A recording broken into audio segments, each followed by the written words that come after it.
Hammaga salom, men ismim Muhammad. Bu videoda D5 dasturini o'rganishni boshlaymiz. Bu videoda interfeyslar va birinchi nastroykalar haqida gaplashamiz. Interfeysimiz mana shunaqa ko'rinib turadi. Birinchi yoqqanimizda bu yerda в принципе nastroykalar yo'q, no biza bir chetdan ko'rib chiqamiz nimalar bor ekan.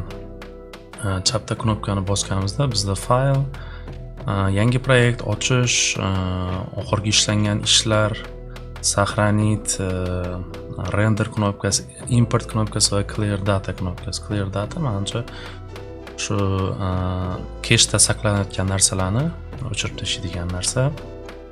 Xo'p. Keyingi edit, ular hammasi o'chib turibdi hozir.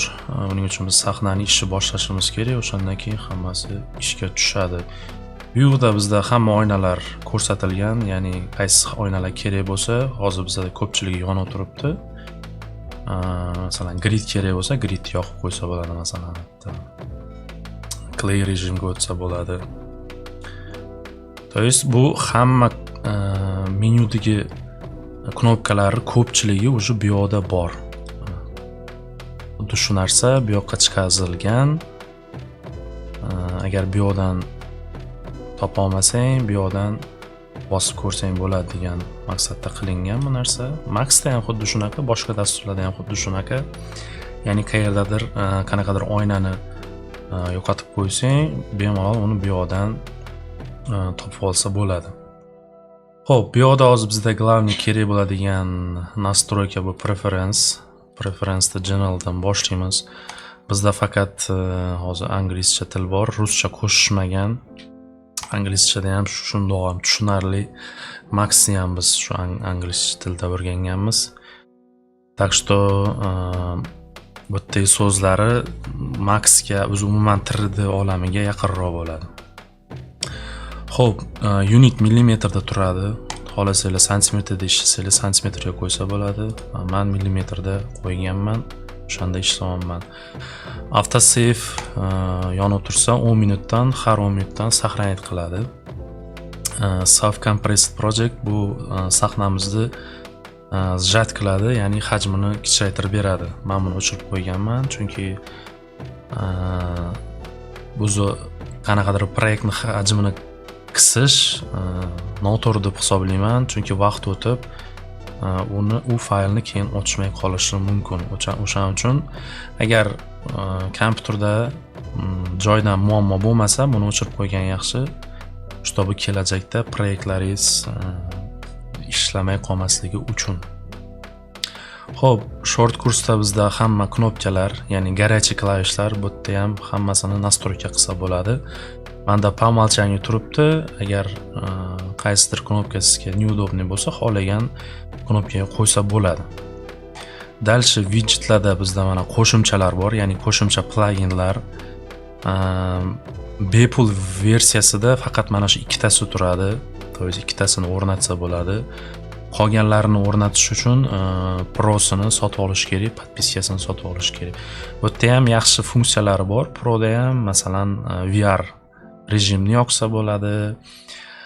Advanced image rendering xohlagan faqat JPEG emas, PNG, TIFF formatlarini ham qo'shib beradi. Advanced video rendering bu yerda faqat o'zida menimcha MP4 formati bor. Buni o'rnatsa, boshqa formatlar ham qo'shiladi.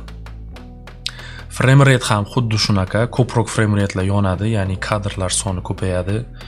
Bu yerda 30 va 60 bo'lishi kerak hozir bepulda, qolganlarida 120, 240 o'shanaqa rejimlar yonadi.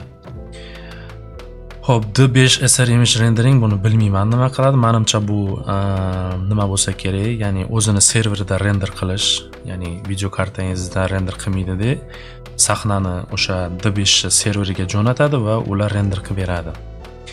Color grading bu ranglar bilan ishlash. Buni biz seravno videoni o'sha render qilib bo'lgandan so'ng tashqaridagi o'sha video editorlar bilan qilamiz. Men o'zim CapCut'da qilaman. Interfeysi yoqadi, osonligi bo'lgani uchun CapCut'da qilaman. Xo'p, dальше stage lightlar o'sha proyektorli lightlar bularni ham ko'rsataman dars davomida. Proyektor rejimi o'sha interyerda masalan proyektor qo'ygan bo'lsangiz, o'sha rejimni yoqish uchun, ya'ni devorga qanaqadir videoni tashlash uchun mana shu narsa o'rnatilishi kerak. Merge Project Beta bu menimcha o'sha общий boshqalar qilgan ishlarni o'z sahnangizga qo'shadigan rejimni yoqib beradi. Xo'p, bu qo'shimchalar yaxshi qo'shimchalar. Ichida masalan video rejimlarini yoqishi, kadrlarni ko'payishi, o'shanaqa rejimlari kerak. Bepul versiyasida buni o'chirib qo'yishibdi. Hozir ko'ramiz bepulda qanaqa rejimlari bor ekan. Aytaylik, mana 4K, 2K, 1080p, 720, 480p bor. Agar Pro versiyasini o'rnatilsa, menimcha bu yerda 8K ham chiqadi. Keyin faqat mana MP4 format bor, bitta format faqat. Agar Pro versiyada AV formatlar bor, ya'ni Move degan format bor, ya'ni qisilmagan formatlar. Bu yerda renderda qanaqangi har bitta kadrni masalan Move formatida render qilsa, uni hajmini qismaydi, ya'ni videongiz 100% sifatli chiqadi degandi. O'shanaqa rejimni o'chirib qo'yishgan. Lekin ko'pchilik telefonda ham, YouTube'da ham, kompyuterda ham o'sha MP4 format bu eng ommabop format hisoblanadi, chunki ham sifat taraflama, ham hajm taraflama yaxshi format. Даже любой telefonlar ham ochadi. Qolgan professional formatlarni hamma narsa ham ochaveradi. Ular ko'pincha o'sha montajga kerak, ya'ni montajda o'zingiz hal qilib olasiz, sizga qanaqa sifat kerak. Aytaylik 100 megabaytli video kerakmi yoki 2 gigabayt, 3 gigabaytli video kerakmi? Qayerga yuklamoqchisiz? Masalan, YouTube'ga 4K formatda agar animatsiyani yuklaydigan bo'lsangiz, конечно, bu yerda o'sha MOV formatda render qilib, keyin uni MP4 ga montaj qilsangiz, sifati yanada yaxshiroq chiqadi. Atak hozir bu MP4 da render qilib, yana siz uni MP4 da montaj qiladigan bo'lsangiz, sifati haqiqatdan ham tushar ekan. Men buni sezdim. 2 marta o'zi u render bo'lganidan so'ng o'zi video har xil artefaktlar paydo bo'lishni boshlaydi videoda. Xo'p, dальше frame rate'da faqat mana ikkita frame rate bor, ya'ni 30-60 fps. Xo'p, qo'shimchasini yoqib ko'ramiz va nimalar qo'shilganini ko'ramiz. Tak. Mana shu ikkalasini yoqamiz. Mana o'sha bu yoqda o'zgardi. To есть AV qo'shilgan ekan, faqat Move'ni olib tashlashgan. Menimcha 8K ham qo'shilmadi nimagadir. No 24 fps, 25 fps va 120 fps qo'shildi.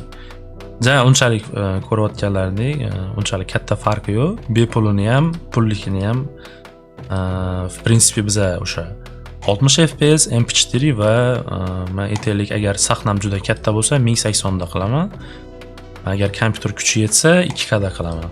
To есть pullikmi, bepulmi farqi bo'lmayapti. Ko'rganlaringdek. O'chirib qo'yamiz. Xo'p, dальше ketamiz. Rendering rejimida bizda bu yangi funksiya qo'shishdi, ya'ni 2.1 versiyadan keyin bular ray tracing qo'shishdi va o'sha rejimni hozir bu yerda mana knopka qilib qo'yishibdi. To есть eskicha agar ray tracing поддержка qilmasa video kartalaringiz, to есть 2000-danmi yoki 1000-versiyadan boshlab Nvidia'ning video kartalarida ray tracing ishlamaydi. Menimcha o'sha 3000 dan boshlab o'sha поддержка qiladi ray tracingni. O'shaning uchun ham bunaqa knopka qo'shishgan. Ray tracingda sifatli chiqadi, yorug'liklar, отражениялар sifatli qilib beradi. O'shaning uchun bu rejimni qo'shishdi. Hali buni bu beta versiyada yana ishlashyapti hali. Chunki hali Unreal'ni yoki Corona'ni sifatigacha hali borgani yo'q. Bular hali ham razrabotkada. Advanced System Scaling bu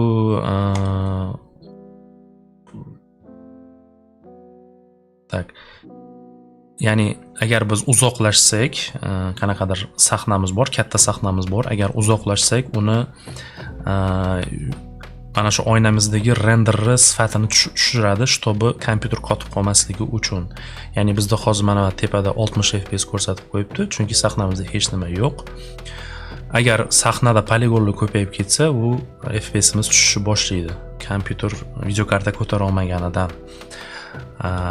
Agar shu knopkani men yoqib qo'ysam, u render sifatini, ya'ni viewportdagi render sifatini tushirishni boshlaydi, чтобы fps tushib ketmasligi uchun, kompyuter qotmasligi uchun. Mana shu narsaga javob beradi. Level of detail ham shunaqa narsa. Aynan daraxtlarga ta'sir qiladi bu. To есть o'zini modellari bor. O'sha assetdagi o'zini modellariga aytaylik, bitta daraxt bor. Daraxtni qo'ydik. Agarda men u daraxtga yaqinlashsam, u o'z sifatida qoladi. Agar uzoqlashsam, uzoqlashganim sayin u sifatini tushirishni boshlaydi, чтобы kompyuter qotmasligi uchun. Ya'ni uzoqdan farqi yo'q, u detalni bo'ladimi, yo'qmi, baribir renderlarda ko'rinmaydi. Agar yoniga kelsak, o'sha detalni mana render qilib beradi. Xuddi shu narsa uchun bu level of detail ishlaydi. Ya'ni o'sha modellarning sifati aynan o'zini modellariga ishlaydi bu funksiya. Biz import qilgan modellarga ishlamaydi. To есть yonib tursa, o'sha masalan daraxtni agar biz uzoqdan qarasak, uni sifatini tushiradi, чтобы kompyuter qotmasligi uchun, ya'ni ekonom qiladi kompyuter resursini. O'chirib qo'ysak, u постоянно bir xil render qiladi. Ya'ni uzoqdan qarasam ham xuddi shunaqa render qiladi, yaqinlashsam ham xuddi shunaqa render qiladi. Bu hozir bitta daraxtda sezilmaydi, lekin sahnamizda juda ham ko'p o'sha daraxtlar, mashinalar, har xil narsalar, ya'ni o'zini bibliotekasidagi narsalardan qo'shib tashlasak, bu albatta kompyuterni videokartani pametini to'ldiradi va o'sha otib yuborish ehtimollari ham katta bo'ladi. O'sha narsa uchun javob beradi. Cool distance bu yaqin va uzoqni klip qiladigan narsa. Bu Maxda ham bor, xuddi shunaqa narsa. Masalan, 1000 metrgacha ham ishlaydi ekan mana. 1000 metrdan uzoqdagi narsani o'zi bu ko'rsatmaydi. To есть 1000 metrgacha deb aytibdi. To есть clipping, oddiy clipping. Aynan modellar uchun, kamera uchun emas, modellar uchun. Ya'ni 1000 metrdan uzoqdagi obyektni bu yashirib qo'yadi, чтобы kompyuterning resursi ekonom bo'lishi uchun. Hop, compatibility with old atmospheric perspective mode deyapti. Bu oldingi versiyadagi o'zini skylari, ya'ni quyoshi va osmonini nastroykasi deyapti. Agar bu yonib tursa, menimcha eskicha variantdagi o'sha osmon bilan quyoshni qilib beradi. Men bunga tegmayman, o'sha yangicha, o'sha oxirgi chiqazgan versiyasida turgani ma'qul. Detail stage light beam quantity limit deyapti. Bu yorug'likni sifati desa ham bo'ladi. Ya'ni aytaylik eng pastida tursa, bitta yorug'likdan 32 ta nuqta chiqadi-da, ya'ni yorug'liklar chiqadi, ya'ni rays deb aytiladi-ku bu narsa. Va har xil artefaktlar paydo bo'ladi. Ya'ni soyada ham, o'sha yorug'likda har xil artefaktlar paydo bo'ladi. Bu, короче, yorug'likni, lightni sifati. Bilsanglar, Vrayda shunaqa bor edi, subdivs, ya'ni yorug'likni kuchini, sifatini shu subdivslar bilan belgilasa bo'lardi. Bu yerda ham shunaqa nastroyka qo'yishgan. Ya'ni bu mana maksimalni 256 ga qo'ysam, uni eng sifatli qilib render qiladi, yorug'likni ishlaydi va kompyuterning resursini ko'proq yeydi. Agar точно o'qiydigan bo'lsak, buni control the limit the detail tune down light beams of stage lights with global prism in viewport deyapti. Beyond this limit, beams will revert to basic volumetric light. More detailed beams use more view RAM, maximum 256 deyapti. To есть bitta volumetric lightni nastroykasiga ta'sir qiladi ko'proq deyapti. Ya'ni volumetric light bu tumanlar ishlatilgan paytda tumanning ichidan agar yorug'lik kesib o'tadigan bo'lsa, o'shaning ichida yorug'lik qanaqa sifatda bo'lsin deyapti. O'sha narsaga ta'sir qiladi deyapti. Men bu narsaga tegmayapman, o'sha 32 ta turibdi. Biz ham tegmaymiz. Menda mana shunaqa nastroykalar, shunaqa nastroyka o'zi по умолчанию turadi. O'zi dasturchilar shunaqa qo'yishgan, чтобы eng optimalniy nastroykada turibdi. Как koronadagidek qilishgan, hech nimaga tegish shart emas, lekin men sizlarga hozir tushuntirib berdim. O'zim bilgancha qayerdadir adashgan bo'lishim mumkin, chunki men bularni uncha ko'p ishlatmadim. Faqat mana shu level of detailni ishlatdim, chunki haqiqatan ham sahnada o'sha daraxtlar ko'payib ketsa, bu rejimni yoqib qo'ygan yaxshi. Qolganiga tegmadim. Ishlatmayman ham. Xo'p. Interfeysni o'rganishni davom qilamiz. Menyuni bosganimizda bizda bu yerda asset bor, M harfida turibdi. M ni bosganda mana chiqadi assetimiz. Xo'p, bu yerda assetda hamma narsani onlayn oladi. To есть o'zini serverdan skachat qilib oladi. Va bu yerda bepuli va pulliklari bor. Qayerdan bilsa bo'ladi? Pulligi ana Pro deb yozib qo'yibdi. Agar pullik bo'lsa Pro bo'ladi. Agar hech nimasi bo'lmasa, aytaylik. Hozir bepulidan topaylikchi.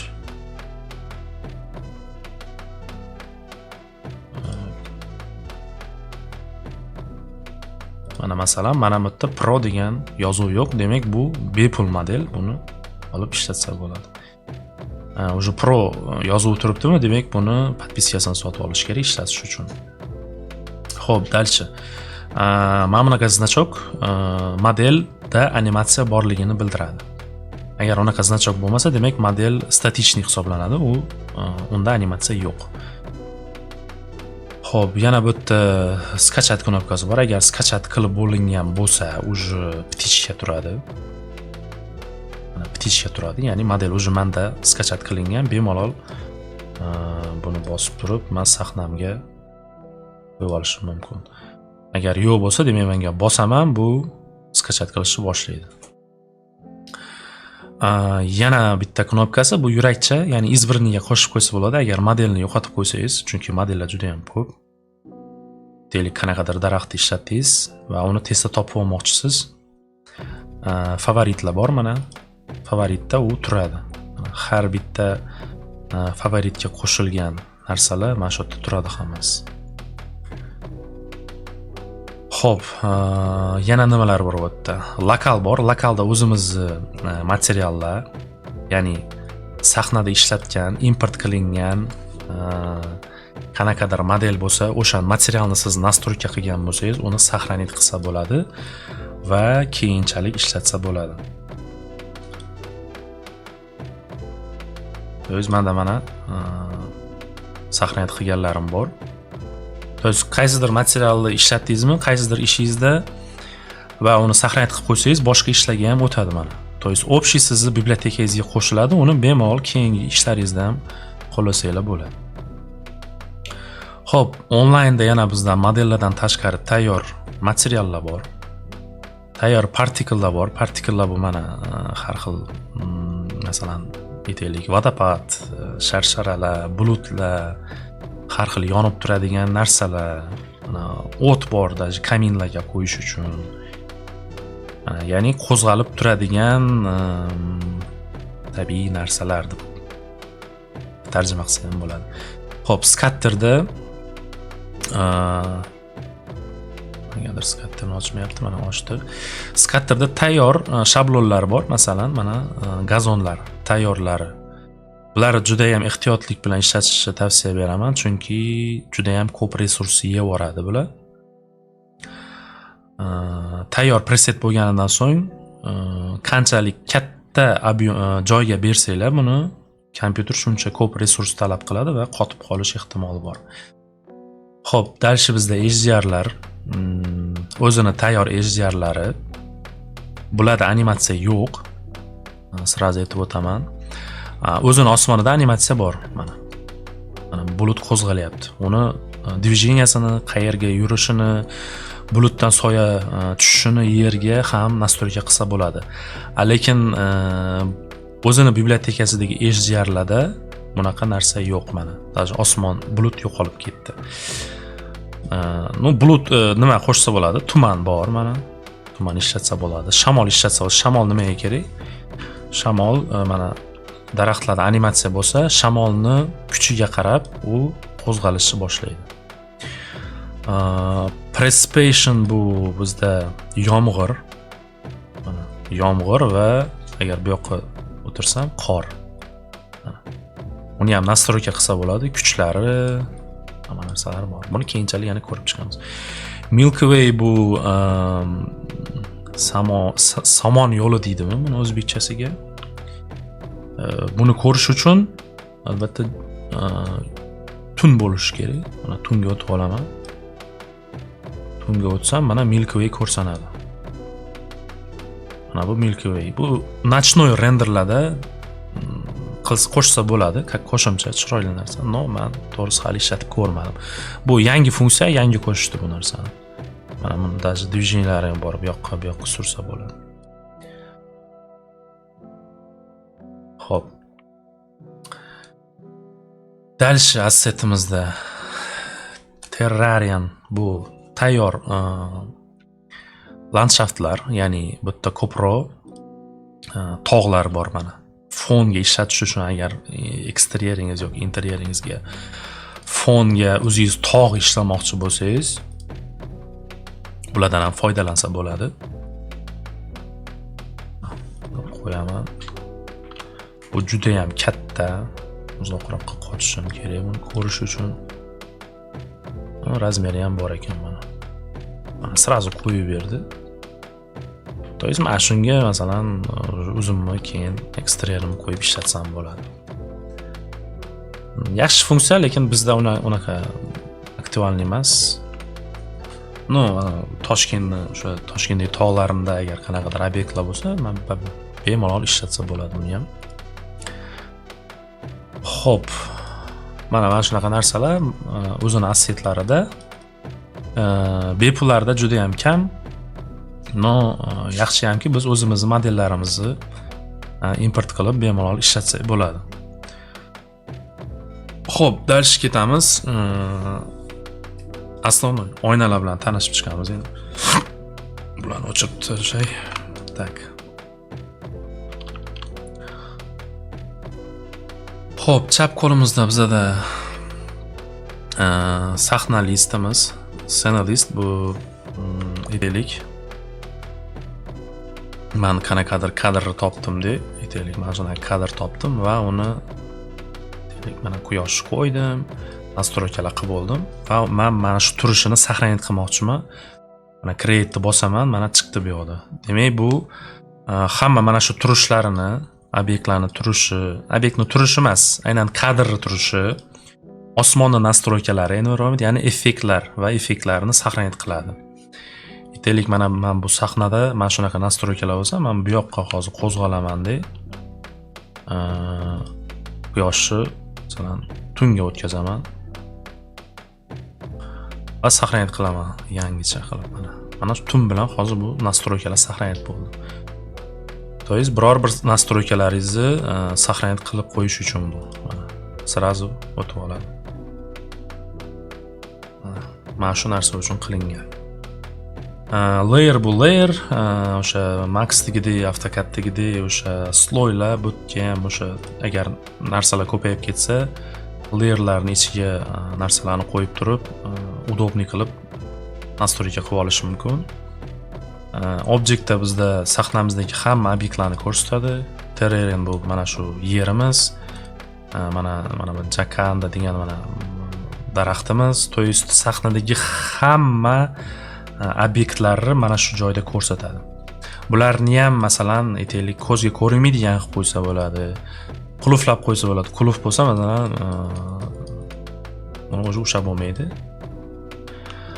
Joydan masalan qo'zg'alib ketmaslik uchun mana qulfni yoqib qo'ysa bo'ladi. Gruppa qilsa bo'ladi. Aytaylik, mana bir xil obyektlarni men qo'yib chiqdim va uni bir nastroyka qilmoqchiman. Ushlab turamanda Ctrl-ni bosib turgan holatda ikkinchisini tanlayman va grupp qilsam bo'ladi. Gruppa qilib qo'ysam bo'ladi. Mana gruppa qildim, grupp deb yozdi. Buni nomini o'zgartirsam ham bo'ladi, mana xohlagan nom qo'yishim mumkin va boshqarishim mumkin u yoqqa bu yoqqa. Даже razmerlarini ham o'zgartirsa bo'ladi mana bittada. Xo'p, dальше bu yoqda bizda o'rtada yorug'liklar path tool bu bittadan ko'proq narsa qo'yish uchun mana aytaylik, mana shu yo'lak bo'yicha men nimadir qo'ymoqchiman. Plyusni bosaman va aytaylik, mana shu daraxtlarimni, bu daraxtlarni tanlayman va u bu yoqda paydo bo'ladi. To есть tezroq qanaqadir narsalarni qo'yish uchun, aytaylik, mashinalarni, eksteryer, daraxtlarni, odamlarni qo'yishga juda ham qulay. И сразу bu yerda uni animatsiyalarini ham настройка qilsa bo'ladi. Shunaqangi funksiyasi bor. To есть aytaylik, joy yoqmayaptimi, surishim mumkin. Yana qo'shmoqchimanmi, mana buni nimani o'zini bosib turib plyusni bosaman-da, mana yana qanaqadir daraxt qo'shmoqchiman, sразу bu yoqda paydo bo'ladi u daraxt mana. Sonini ham sразу boshqarishim mumkin. Burilishi, random burilish, masalan, har bir obyektni har xil bura beradi.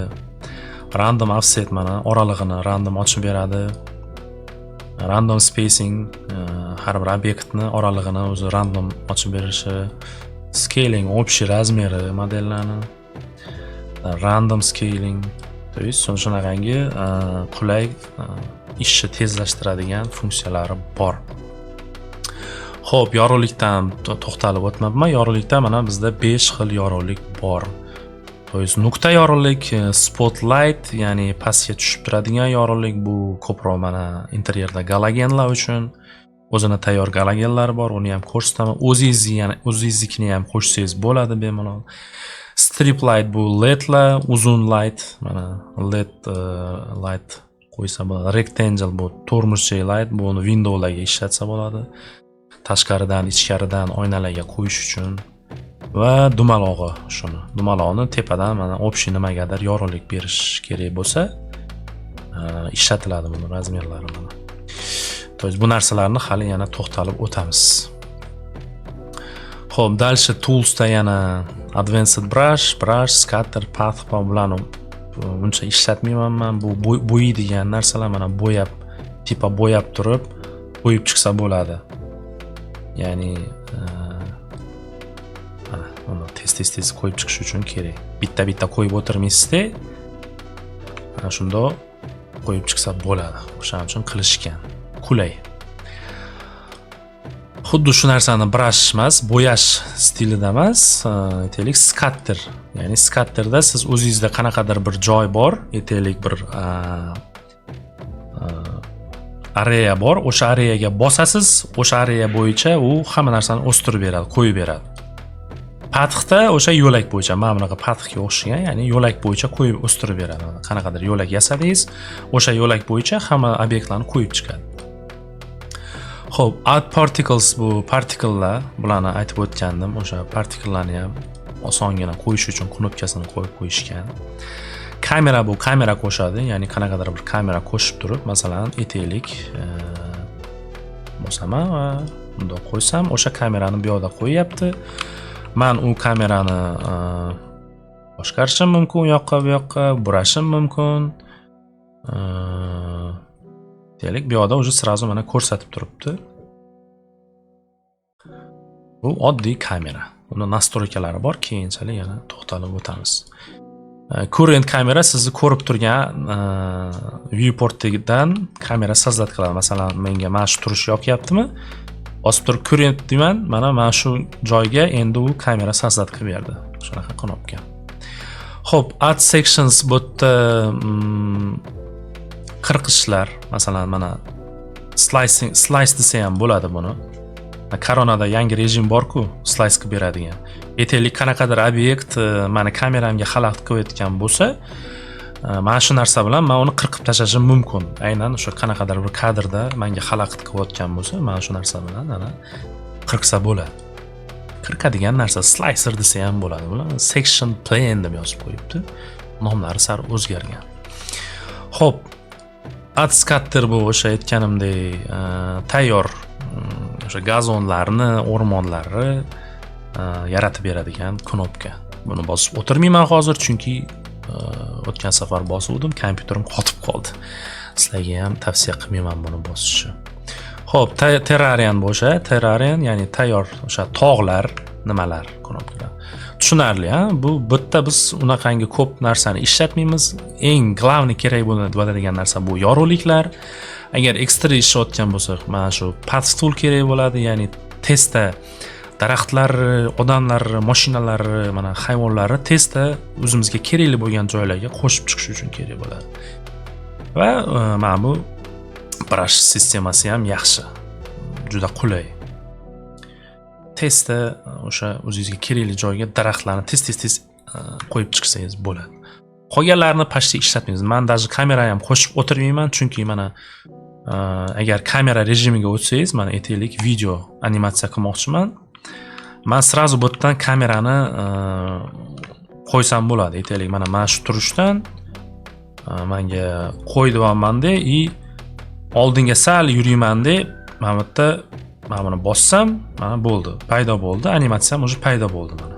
Bir joydan ikkinchi joyga o'zi animatsiya paydo bo'ldi. Bu yerda men uni vaqtini belgilab berishim mumkin. Aytaylik, 10 sekund qo'yaman. Endi u mana shu nuqtadan mana shu nuqtaga 10 sekund mobaynida boradi. Bo'ldi. To есть bu yerdagi kamera shart emas. Shundoq ham bu yerda o'zi kamera mana tayyor. Yangi kadr olmoqchimanmi? Boshqa joydan aytaylik, bundoq qilaman-da. Men buni bosib turib, current view ga bosaman. Mana shu joydan u mana hozir ключ qo'ydi va aytaylik, men bunaqa движение qilmoqchiman. Yana men buni bosaman. Bo'ldi, vaqtini belgilayman. Va o'sha tayyor animatsiya mana. Tushunarli, ha? Xo'p, o'ng tarafdagi panelga to'xtalib o'tamiz. O'ng tarafda bizda environment, ya'ni osmonni nastroykasi, osmon va quyosh. Vaqt bilan belgilangan. Mana bu menimcha hammaga tushunarli, tushuntirib o'tirish shart emas. Pastda bizda bulutlar bor. Kaustika bor. Kaustika nimaligini buni tushuntirib o'tirmayman. Menimcha agar aynan vizualizatsiya 3D Max olami bilan olamini taniydigan odam kaustika nimaligini shundoq ham biladi. Bilmasanglar, agar Google ga yozsanglar, kaustika nimaligini shundoq rasmlari bilan ko'rsatib beradi. Lekin zo'r funksiya, men ishlatib ko'rdim. Даже animatsiyada ham juda ham chiroyli effektlarni olsa bo'ladi. Aynan o'sha basseynda, aytaylik, basseyn ichida yorug'likni o'ynab turishi, oynalardan, tosh oynalardan отраженияni tushib turishi, o'shanaqa effektlarni qilsa bo'ladi bu bilan. Xo'p, bulutlar bu bulutlar tushunarli, buni kuchi, qalinligi, ko'pligi, ya'ni bu qalinligi, thickness bu ham qalinligi. Ikki xil rejim qilishgan. Hey bu balandligi, speed bu tezligi, direction bu yo'nalishi, cast shadow bu soyasi. Mana yoqdim va quyoshdan soyalar tushishi kerak. Buning uchun men speed pasaytirsam, bu yerda oldiga, quyosh oldiga chiqishi kerak, bulut soyasi chiqishi uchun. Xo'p, dальше fog bu tuman. Tuman ham kerak narsa, agar eksteryer ishlayotgan paytda o'sha fondagi bo'shlik ko'rinib qolmasligi uchun ozgina tuman qo'shib qo'ysa, yaxshi effekt beradi. Xo'p, wind bu shamol.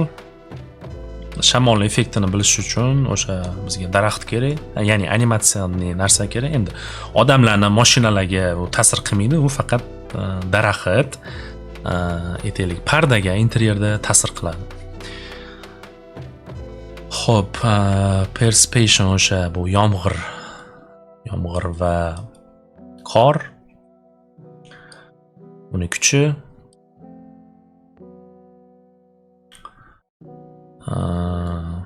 dальше Milky Way, uni tushuntirib o'tirmayman yana bir marta. Bo'ldi. Bu yerda Ya'ni bu o'zini standart narsalari va ya'ni standart osmonini biza custom qilishimiz mumkin. Customda bizda bitta funksiya qo'shiladi, ya'ni quyoshni kuchi, ya'ni quyosh agar yorug'likka kamlik qilayotgan bo'lsa, biza uni yoki umuman o'chirib qo'yishimiz mumkin, yoki kuchini kuchlantirishimiz mumkin, yoki umuman quyoshni kattaligini ham boshqarishimiz mumkin.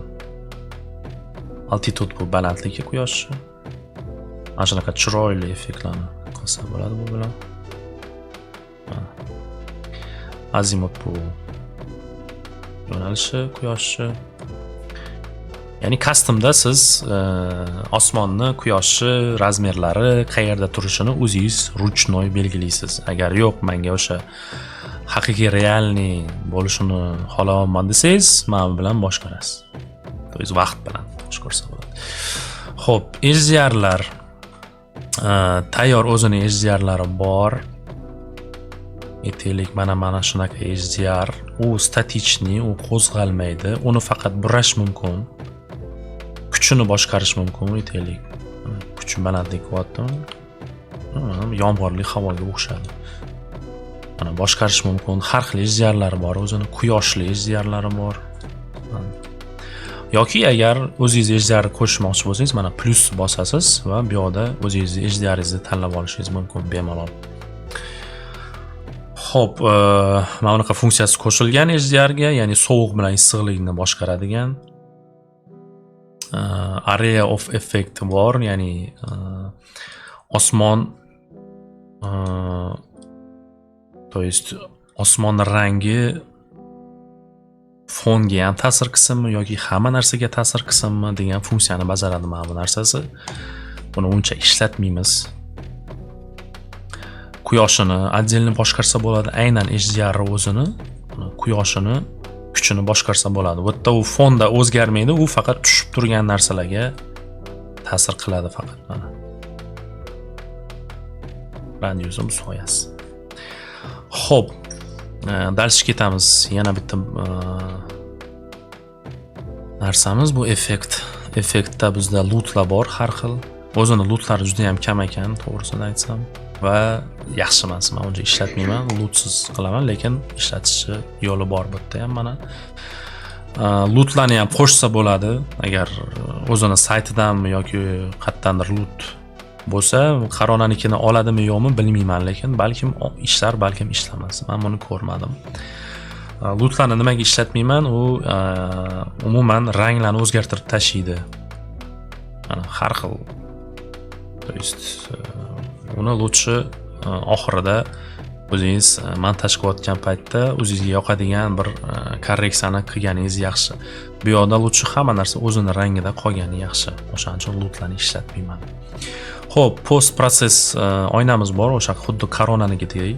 Bu yerda ekopozitsiya bor. Agar avto yonib turgan bo'lsa, u avtomatik ekopozitsiyani to'g'rilaydi. Agar tashqarida bo'lsam, o'sha yorug'lik ko'z o'yib yormaydigan darajagacha tushiradi. O'chirib qo'ysam, masalan, men qayerda bo'lishimdan qat'iy nazar, masalan, tashqarida yorug'mi, mana yorug' bo'lib qoladi. Agar ichkariga soyroq joyga kirsam, interyerga kirsam, u yorug'lik o'ziga keladi. To есть ekopozitsiyani men o'chirib qo'yaman, chunki har bitta kadrni o'zim nastroyka qilaman. Xo'p, shadow local ekopozitsiya bu soyani kuchi, masalan, soya joylari kuchini boshqaramas. Agar soya slishkom qorong'i bo'lib qolgan bo'lsa, o'sha narsani boshqarish uchun. Kontrast bu kontrast, hamma joydagidek kontrastni qo'shib olish mumkin. Highlight bu o'sha kuygan joylarni yo'qotadi. Ya'ni 0 da tursa mana kuygan joylar ko'rinib qoladi, 1 ga chiqsam kuygan joyini yo'qotib beradi. Shadow bu ham o'sha soyani kuchi, masalan, shadow qancha baland qilsam, soyani shuncha kuchli qilib beradi. Xo'p, slope bu ham mana shunaqa ta'sir qiladi. Men tegmayman bu narsalarga, to'g'risi. Faqat ishlatsam bu yoqda o'sha kontrastni ozgina berishim mumkin, highlightni yoqib qo'yishim mumkin, чтобы kuyib qolmasligi uchun va soyalarni ozgina boshqarishim mumkin. White balance bu white balance, ya'ni issiq, sovuqni boshqarish uchun. tint bu tint, ya'ni yashilga va roziga o'tkazib beradi. Bunga ham men tegmayman, o'zini joyida turgani yaxshi. Bloom bu bloom, ya'ni свечение, o'sha koronadagidek bu ham. Lens flare bu obyektivning kirligi, ya'ni yulduzcha, mana ejdarimizda yulduzchasi bor, quyoshchi. O'sha narsani bizani oddiy yorug'liklarimizga ham qo'shib beradi. Mana masalan, aytaylik, oddiy yorug'lik qo'yib, hop, uni ko'rinadigan qilib, show light shape, mana ekopozitsiyani ozgina tushirib ko'rishimiz mumkin. Tak, uni razmeri juda katta ekan, tak razmeri bor bu yoqda. Light source radius, mana razmerini kichaytiraman, mayda qilib qo'yaman-da. Mana yorug'likni znachoqini yashirib qo'yaman, menga hozir kerak emas u. Xo'p, mana bloom. Mana qancha ko'paytirsam yorug'likim shuncha свечение beryapti. Olib tashlasam 0. Lens flare ham xuddi shunaqa, mana linzaga tushib turgan effekt. Bu ham zo'r effekt, ishlatsa bo'ladi. 0 qilib qo'ysam, bu effekt yo'q.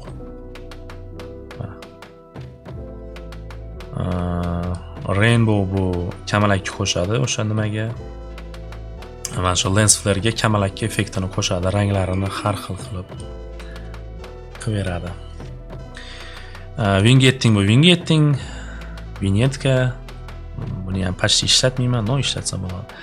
Xromatik operatsiya bu mana shunaqa effekt, ya'ni kamerani artefaktini qo'shadi. Buni men bermayman, lutchi oxirida montaj paytida agar kerak bo'lsa, shunaqangi aynan obyektiv bilan, kamera bilan, haqiqiy kamera bilan tushirayotgan effektni berish uchun qo'shmoqchi bo'lsangiz, qo'shsangiz bo'ladi.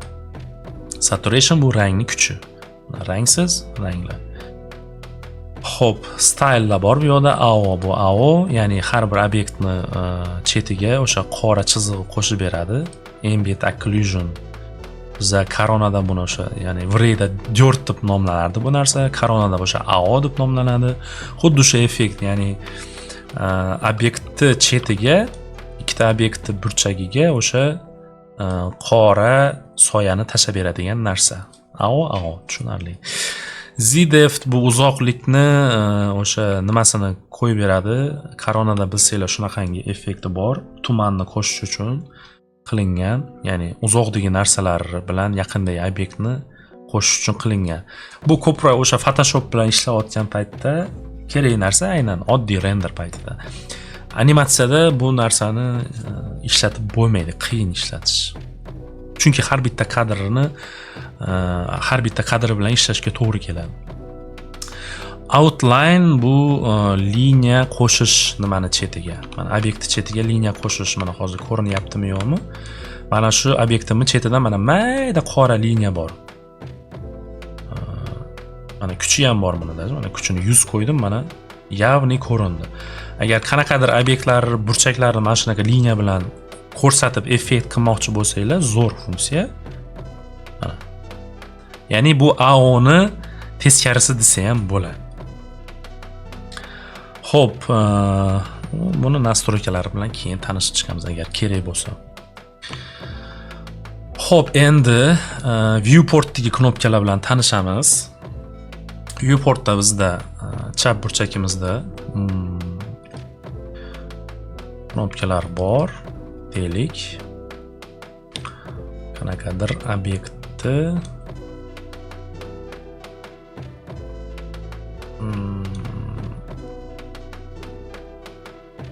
deylik, qanaqadir obyekt qo'shaylik, ular o'sha o'tirmasdan.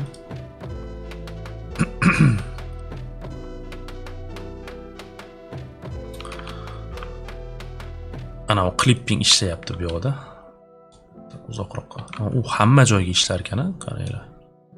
Qayerga qo'ymay ishlayapti. Xo'p, o'chirib tashlaydi shuni olib. Topib usholmayapman, lutchi bu yoqdan topamiz uni. Mana section plane deylik. Xo'p.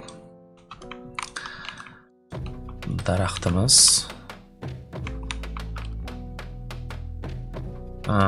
Boshqaradigan nimamiz oddiy, tushunarli. Menimcha buni Unreal dan olishgan, Maxiga uncha o'xshamaydi, chunki bu yerda buni funksiyalari juda ham ko'p. agar oq joydan ushlasam общий suradi va o'zi qo'yib beradi yerga, masalan qanaqadir obyekt ustiga qo'yib beradi. Aytaylik mana osmonda qolib ketyapti bu narsa, agar men oq joydan ushab tortsam uni yuzaga qo'yib beryapti. Agar yo'q, men yuzaga qo'ymayman, o'zini отдельно boshqarmoqchiman desangiz, uni mana sarig'idan tutasiz va uni yuzaga qo'yib bermaydi. Xuddi shunaqa mana chapga o'ngga bunaqa mana bunaqa boshqarsa bo'ladi, yoki tepaga pastga, oldinga orqaga, mana chapga o'ngga boshqaradigan knopkalar. Mana bu chetidagi dumaloq joyi bu rotate, ya'ni turgan joyda mana agar shuni bosib turib aylantirsam, mana obyektimizni rotate qiladi. Bunaqasiga ham rotate qiladi. Bunaqasiga ham. To'g'risini aytsam, sal murakkabroq bu narsa bilan ishlash. Maxda bilsanglar 4 ta oyna bo'ladi va 4 ta oyna bilan masalan men tepadan qarab turib obyektlarimni qo'yib chiqishim mumkin. Bu yerda unaqangi rejim bor. Faqat sal to'g'ri ishlaydimi bilmayman mana. Deylik, mana hozir men tepaga o'tib oldim, to'g'rimi? Mana tepaga o'tyapman va hech nimani ko'rmayapman. Chunki u meni hozir HDR bilan sahnani yoritishi kerak edi, lekin tepadagi rejimda men hech nimani ko'rmayapman. Balkim wireframe rejimga o'tishim kerakdir buni ko'rish uchun. Hozir wireframe rejimni ham yoqib ko'ramiz. Tak, display wireframe. Mana wireframe ga o'tsak, mana ko'rinyapti demak. To есть men hozir maxdagidek top rejimda o'tyapman-da. Mana obyektlarimni surib chiqyapman. To есть maxdagidek ham ishlasa bo'lar ekan, faqat bitta oynada o'sha joyi to'g'riroq. Top rejimi wireframe da va aytaylik front bor, mana frontdan ham ishlasa bo'ladi. Faqat oynadan oynaga o'tish uchun knopkalari bor ekan, garaj klavishalari mana faqat o'rganib olish kerak ekan buni. Xo'p, perspektivada ham wireframe rejim bor. Bemalol wireframe bilan ishlasa bo'ladi. Wireframe ni o'chirmoqchi bo'lsak, oddiy modda mana buni bosamiz. Hozir bu knopkalarga ham to'xtalib o'tamiz. Xo'p, bu knopkamiz mana move uchun javob beryapti va ikkinchisi scale uchun demak javob berar ekan. Aytaylik, kattalashtirish va kattalashtirish va kichraytirishga javob berar ekan. Bu narsani почти ishlatmaymiz, faqat move da turadi. Agar kattalashtirib kichraytirmoqchi bo'lsanglar, lutchi mana o'ng tarafdagi knopkalardan foydalangan yaxshi. Ya'ni bu yerda mana location bor, rotate bor va size bor. Hozir rotate'ni to'g'rilab qo'yay, 0 da qo'ysam o'ziga keladimi? Kelyaptimi? Yo'q, kelmadi o'ziga. Hamma narsani 0 ga qo'ysam mana o'ziga kelar ekan. Xo'p, bu yerda даже o'zini tayyor modellarini ham neproporsionalni kattaytirib kichaytirsa bo'ladi. Ya'ni agar mana bu qulf yonib turgan bo'lsa, men uni kattaytirib kichaytirsam, u общий hamma narsani proporsiyasini buzmasdan kattaytirib kichraytiradi. Yo'q, men uni proporsiyasini buzgan holatda o'zgartirmoqchiman desanglar, men buni bosasizlar. Aytaylik, faqat balandligiga ta'sir qilgan degan. Faqat balandlik o'zgaryapti, lekin chapga o'ngga u o'zgarmayapti. Faqat balandlikka ta'sir qilyapti. Mana o'ngga chapga mana kattaytirib kichraytirishim mumkin. To есть o'sha narsa uchun javob beradi bu narsasi. Xo'p, darsga ketamiz. Ikkinchi knopkamiz World Coordinate System. Qanaqa o'lchov birligida ishlamoqchisan? Lokalnimi yoki worldmi? Men bunga tegmayman, worldda turavergani yaxshi. Maxdan qanaqa razmerda o'tadigan bo'lsa, xuddi shunaqa bu yoqqa ham xuddi shunaqa razmerda o'tadi. Pipetka bu materialni tanlash uchun qanaqadir sahnaga import qilgan modelingizda, aytaylik, devor materialini osongina tez tanlab olish uchun pipetkani bosamizda, o'sha daraxtga modelimizga bosamiz va u bu yoqda o'ng tarafda bizga o'sha materialni nastroykalarni sразу olib chiqib beradi. То есть pipetka max degidek o'sha pipetka. Xo'p. Дальше kameramizdagi rejim bu yerda sразу yorug'likni, ekopozitsiyani nastroyka qilsa bo'ladi. Field of view ni nastroyka qilsa bo'ladi. Mana, ya'ni kadrni millimetrini nastroyka qilsa ham qoladi. Odamni ko'zi rejimida yoki kamerani millimetri rejimida ham nastroyka qilsa bo'ladi sразу masalan. 45, 35, 85 ketaveradi. Mana. Bu clipping. То есть kamerani oldiga agar nimadir chiqib qolgan bo'lsa, clipping qilib mana qirqib tashlasa bo'ladi. Buni ограниченияsi bor, 5000 gacha, 5000 metrgacha yoki santimetrmi bu? Da, santimetr deyishimiz 5000 santimetrgacha mana qirqib tashlashi mumkin. Дальше depth of field bu fokus. O'sha koronadagidek kamerani fokusi etaylik. Mana buni bosib turaman-da, fokusi mana shu daraxtga olgin deyman va orqadagi narsalarni razmiti qil demoqchi bo'lsam, men buni ko'paytiraman. Mana sразу fondagi narsalarni menga razmiti qilib, fokusni men aytgan joyga beryapti.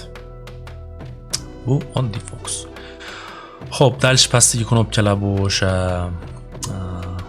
parallel, bu fasad ko'rinish.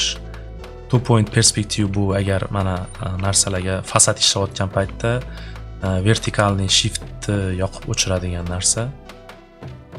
Perspektiva ko'rinish va vertical shift. Va har xil ko'rinishlar masalan top, front, left, bottom, back, right, izometrik ko'rinish. To есть bularni ham garage klavishalari bor, o'rganib qo'ysanglar bo'ladi. Maxnikiga o'xshab ketyapti. Mana T-ni bossa topga o'tyapti, P-ni bossa perspektivga o'tyapti. To есть ko'pchilik knopkalar уже bizga qulay qilib qo'yilgan. Agar yo'q, noqulay bo'lsa, bemalol aytganimdek, mana preferensga o'tib, shart kursda o'sha joyni topib turib, knopkalarini o'zingiz xohlagan knopkaga qo'yishingiz mumkin. Xo'p, keyingi narsamiz bu display. Displayda biza rejimlarni, mode bu rejimlarimiz boshqarishimiz mumkin. Aytaylik, menga wireframe rejim kerak. Bu ham mana garage klavishalari bor. Alt+1, Alt+2, to есть bularni ham rejimlarini garage klavishalar bilan boshqarsa bo'ladi. Men hozircha faqat mana ruchnoy boshqaraman, chunki shundoq ham bu yerda knopkalar kam, uni lutchi mana shunaqa bosgan yaxshi. Xo'p, Clay mode, Dynamic mode. Dynamic bu qo'zg'alib turadigan animatsiyalarni to'xtatib qo'yadi. Masalan, mana o'chik turgan bo'lsa, hech nima qo'zg'almaydi va kompyuterimizning resursini ekonom qiladi, ya'ni kompyuter qotmaydi. Chunki animatsiyalar ko'payib ketgandan so'ng, masalan, ekstra ishlayapmiz, mashinalar, odamlar, hamma narsa qo'zg'alyapti va buni kompyuter hammasini hisob-kitob qilishi kerak, kompyuter qotishi mumkin. O'shaning uchun sizga xalaqit qilmasligi uchun, FPSimiz tushib ketmasligi uchun o'chirib qo'yishimiz mumkin bemalol.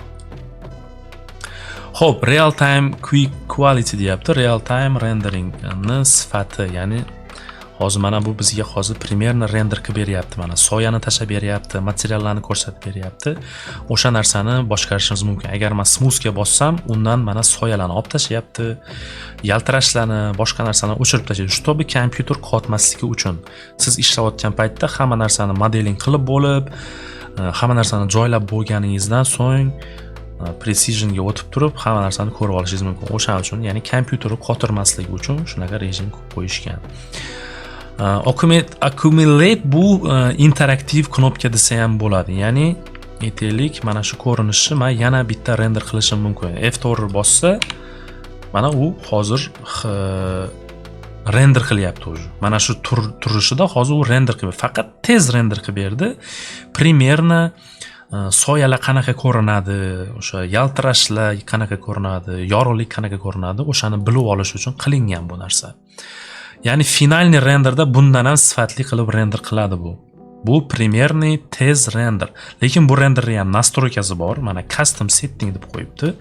Buni yoqib turib, biz buni ham kuchini boshqarishimiz mumkin. Hozir hamma narsa niskida turibdi. Чтобы tezroq render qilyapti. Agar men buni ko'tarsam, maksimalniga qo'ysam, hamma narsasini bosaman va render ko'proq vaqtda qilyapti. Ya'ni u eng sifatli renderni bitta kadrni qilib beryapti mana. To есть сразу ko'rib tanishib olish uchun, masalan, sahnada qo'ygan narsalaring, yorug'liklar, o'sha materiallar, soyalar qanaqa ko'rinyapti, o'shani bilib olish uchun mana shu F4 knopkasini qo'shib qo'yishgan. Ya'ni interaktivniy tez render. Animatsiyasini ko'raman desanglar, bunaqangi funksiyasi yo'q. Bunaqangi funksiya faqat shu videoga o'tib turib primerni render qilinadi. Ya'ni hozir bitta kadrni mana render qilib ko'rsataman. Masalan, aytaylik, mana shu kadrni men render qilmoqchiman. Agar общий render qilmoqchi bo'lsanglar, bu yoqdan bosiladi. Mana render knopkasi bor. Ya'ni aytaylik, mana birinchi kameramning yurishi va ikkinchi kameramning yurishini общий render qiladi. Aytaylik, 720p MP4 va 60 kadrda menga render qilib ber deb bosaman. Qaytga saqlanib qilish so'rayapti, nomini so'rayapti. Prosta saqlanib bosamiz va u hozir renderni boshlaydi. Mana. Srazu vaqtini ham ko'rsatadi, qancha soatda render qilishini foizda ko'rsatyapti. To есть buni render vaqti belgilab bergan razрешениyaga bog'liq. Videoni razmeri qancha katta bo'lsa, masalan Full HD yoki 2K o'shanga bog'liq. Frame rate ga bog'liq, ya'ni 30 fps bo'lsa 30 kadr sekundda render qiladi, agar 60 fps bo'lsa 60 kadr sekundda render qiladi. Bu degani 30 fps ni u 2 barobar tezroq render qiladi, chunki unda sekundiga 30 ta kadr render qiladi. 60 fps da 60 ta kadr render qiladi. Lekin 60 bilan 30 osmon bilan yerchalik farq bor, odamning ko'zi sezadi. Ya'ni hozirgi videolar ko'pchilik tarqalgani 60 fps. Даже Instagramda ham, YouTube'da ham qilinayotgan animatsiyalar, sifatli animatsiyalar 60 kadr sekundda ketadi. Shuning uchun 60 ni qo'yishni tavsiya qilaman. Chernovoy animatsiyani ko'rmoqchi bo'lsanglar, 30 da qo'yib ham bemalol render qilsa bo'ladi. Чтобы tezroq render qilib ko'rib olish uchun. Mana почти bo'lib qoldi. Oxirida hozir bizga qancha vaqt ketganini aytadi. Saqlanib qo'yapti.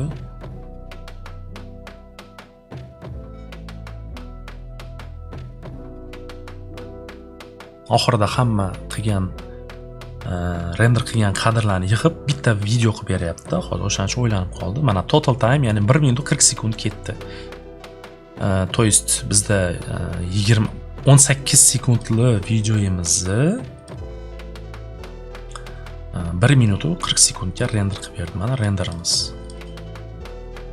Kattalashtirsa o'sha sifati xiroq, chunki 720p da render qilingan, lekin hamma narsa plavni. Plavni ketyapti. Mana render qildi.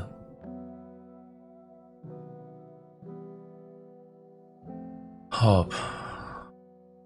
Qo'sib bosamiz, bu rejimdan chiqamiz va pastda bizda mana bunaqa knopkalar qolgan. Bularni ham hozir tushuntirib beraman.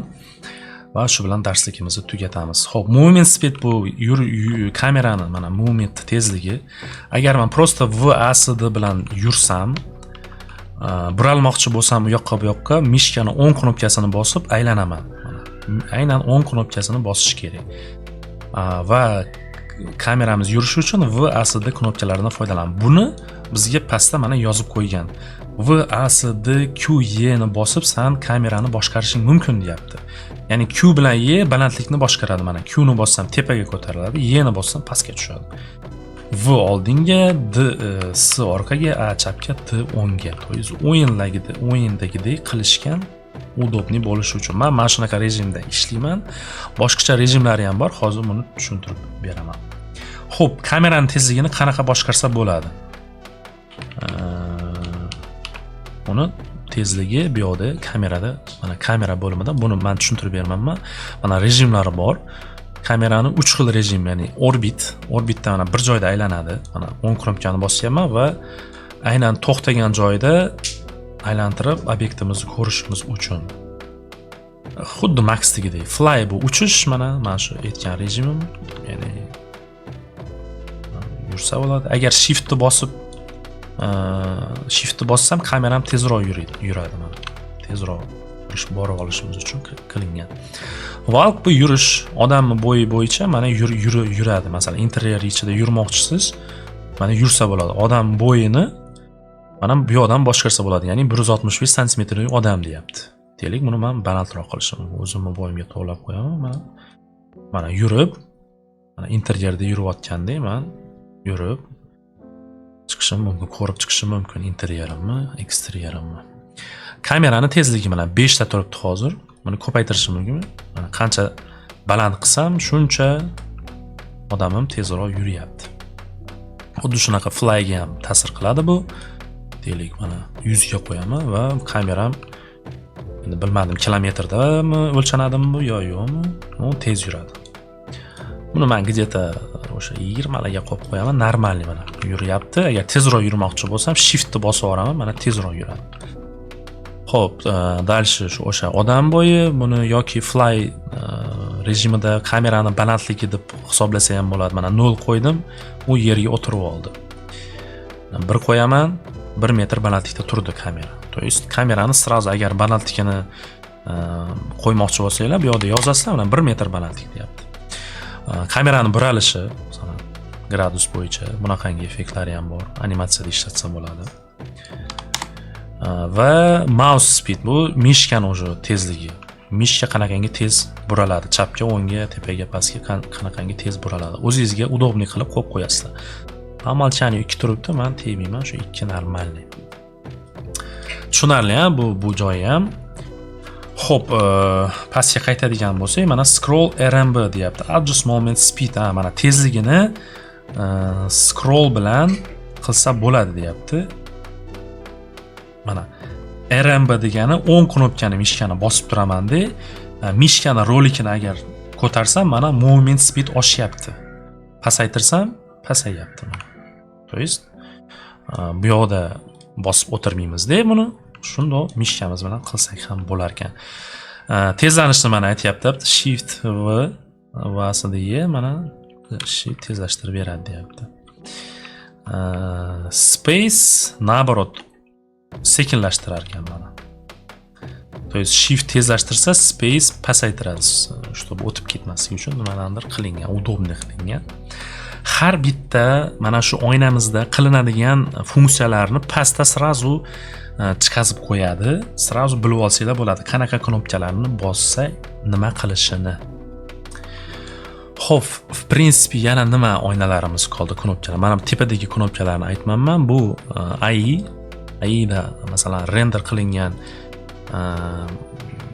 renderimizni AI orqali ham boshqarishimiz mumkin. Bu narsani men ishlatib ko'rmadim, ishlatmoqchi bo'lib ko'rdim. U ko'p o'ylanyapti, bilmadim, serveri shunaqa sekin ishlaydimi, rezultat ola olmadim to'g'risini aytsam. Xo'p, image bu oddiy render, ya'ni animatsiya emas, oddiy renderlarni qilish uchun bu yoqda bizda nastroykalarimiz panorama rejim va oddiy rejim. Fo bu mana millimetrimiz.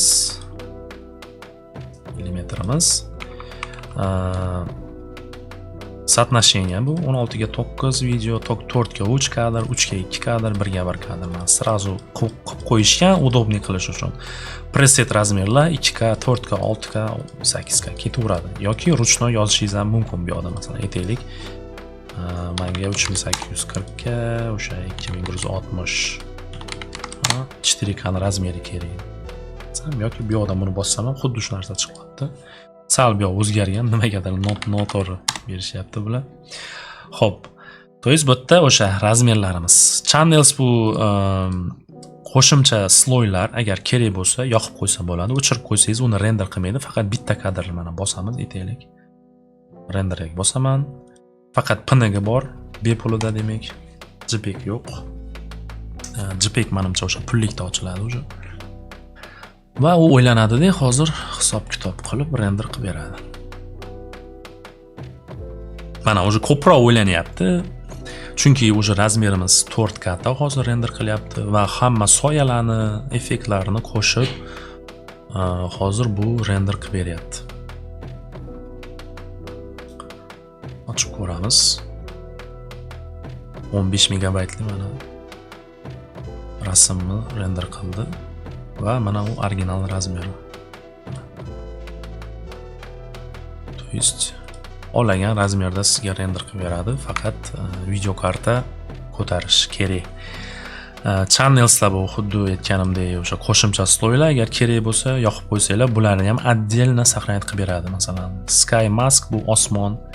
То есть agar boshqa osmon qo'ymoqchi bo'lsanglar, o'sha fonni отдельно qilib beradi. AO bu AO, material ID bu har bir materialga ID qo'shib beradi. Photoshopda montaj qilish uchun. Reflection bu отражениялар, transparent bu прозрачность. ZDF bu o'sha ZDF, ya'ni uzoq yaqin nimasi sloyi. AI post channel bu AI uchun kerak bo'ladigan demak nimasi rejimi sloyi. Bilmayman, men ishlatib ko'rmadim. Ishlatmasam ham kerak bu narsani. Xo'p, mana shunaqa narsa bu yerda renderdan tashqari render QQ bor, ya'ni renderni o'chirdi. Aytaylik, men faqat bitta kadr emas, o'sha nima deydi, Maxda ham bizda batch render bor-ku, xuddi shunaqa batch render bu yerda ham bor.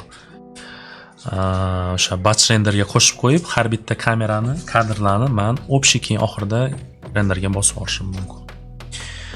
Xo'p, bu bo'limimiz kameralar bilan ishlashni ham oxirida dars davomida ko'rsataman. Va batch renderimiz mana bu yoqda turadi. То есть men batch renderga qanaqadir nimalar qo'shsam, aytaylik buni bosdim. Сохранитni so'rayapti, qayergadir сохранить qilyapti, сохранить qilib yuboramiz. Сохранить qilganda qaysidir papkani tanlash kerak, u обязательно o'zini papkalarini va modellarini papkasini ochadi. O'shaning uchun отдельно bitta D5 uchun ishlayotgan sahnalaringni papkasini ochib, keyin сохранить qilinglar, chunki buni ham o'zini nimalari bor. Ya'ni sahnaga sizlar nimalarni qo'shsanglar, import qilsanglar, material bo'ladimi, videolar, fotolar bo'ladimi, teksturalar bo'ladimi, hammasini o'sha o'zini papkasiga, siz сохранить qilgan papkaning ichiga tashlab boradi. Xo'p, mana QQ batchga qo'shdik va bu yoqda u bosmanman hali. Mana bosdim. Qo'shildi deb yozdi. Bu yoqda u paydo bo'ldi mana. Aytaylik, men faqat bitta animatsiyani render qilmoqchi emasman, ikkitani qilmoqchiman va ikkinchisini men aytaylik bu yoqda plus qildimdek, ikkinchi klip qildim. Aytaylik, birinchi videom aytaylik kunduz kunki bo'lsa, ikkinchisini tungi qilmoqchi bo'lsam, ikkinchisida tungi rejimlar bilan сохранить qilaman-da. Uni ham srazu mana batchga qo'shib yuboraman va bu yoqda ikkalasini ham olaman mana. Srazu bittada men hozir ikkitasini ham render qilib ketishim mumkin. Ya'ni papkani so'raydi, qanaqadir papkani tanlaysizlar, ikkita отдельный video qilib сохранить qilib beradi. O'shaning uchun kerak bu.